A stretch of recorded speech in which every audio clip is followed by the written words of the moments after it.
Hey y'all, welcome back to the workshop. Artisan Pirate here, and today we're going to be using up various shop scraps and cutoffs to make this beautiful project here. Native American warrior on a horse. This is a multi-piece scroll style project. I hope this uses up some of the shop scraps. It calls for 1/2 inch and 1/4 inch material, which is what we've got scraps of right here. So let me get the pattern cut out and attached to the wood, and then we'll get started.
Here are all the pieces cut out. Assembly is going to be just a lot of gluing after we sand the piece up. But basically what's going to happen is you're going to take the legs here. This spacer piece is going to go here. The native warrior on the horse is going to go here. And then you're going to put this over it. And that's pretty much going to give you the, start to see the 3D effect you're going to kind of get here. And then the legs, you'll put one on each side, put an arm on each side, glue those up, and then we're going to make a base and put that on it. But that's pretty much where we are on this project. Let's head to sanding.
here is the finished Native American warrior on the horse.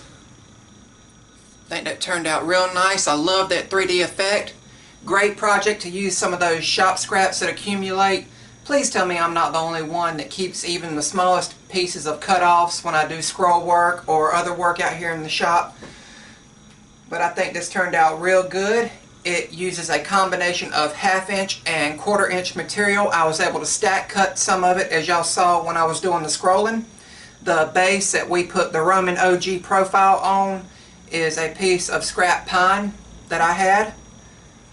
Once again, a great project. Only thing left to do is put the spray lacquer on it and seal it, and then find somewhere to display it. If you want to try this project, it is available as a free pattern download over at Steve Good's website at scrollsawworkshop.blogspot.com. Another look at it. Really nice project. I like it. Remember guys, if I can make it, you can make it. Always challenge yourself with new projects and use some of those shop scraps that accumulate for decorative stuff like the native warrior on the horse here. That is all for this video. Please continue to like and share my videos. If you haven't already, click that subscribe button down here and subscribe to my YouTube channel for future updates. I'm the Artisan Pirate. Take care, and as always, God bless.